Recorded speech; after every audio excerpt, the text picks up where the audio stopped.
Bangladesh senior allrounder Shakib అల్ Hasan global super league లో అదరగొట్టాడు.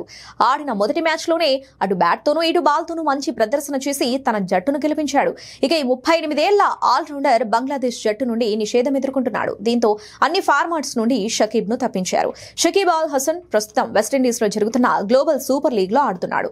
Dubai Capitals జట్టుకు ప్రాతినిధ్యం వహిస్తున్నాడు. అయితే ఈ సీజన్ లో ఆడిన మొదటి మ్యాచ్ లోనే మంచి ప్రదర్శనతో అదరగొట్టాడు.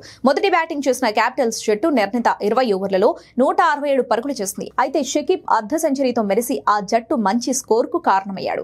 ఇక ఛేదనలో సెంట్రల్ జట్టును తన బౌలింగ్ తో భయపెట్టాడు. తాను వేసిన 4 ఓవర్లలో కేవలం 13 పరుగులిచ్చి 4 వికెట్లు తీసి విజయంలో కీలక పాత్ర పోషించాడు. కాగా షకీబ్ ఈ సీజన్ లో బంగ్లాదేశ్ జట్టైన రంగపూర్ రైడర్స్ కు ఆడాలి. కానీ షకీబ్ పై నిషేధం ఉండటంతో అతను ఏ విధంగానూ బంగ్లాదేశ్ కు సంబంధించిన జట్లలో ఆడకూడదు. అందువల్ల షకీబ్ దుబాయ్ క్యాపిటల్స్ జట్టుకు ఆడుతున్నాడు. ఇదిలా ఉండగా గత ఏడాది నుండి బంగ్లాదేశ్ క్రికెట్ కు దూరమయ్యాడు షకీబ్. అతడిపై వచ్చిన ఆరోపణల కారణంగా బంగ్లా క్రికెట్ బోర్డు అతడిపై బ్యాన్ విధించింది. ఈ బ్యాన్ పూర్తయ్యే వరకు అతడు దేశం బయటే ఉండనున్నాడు.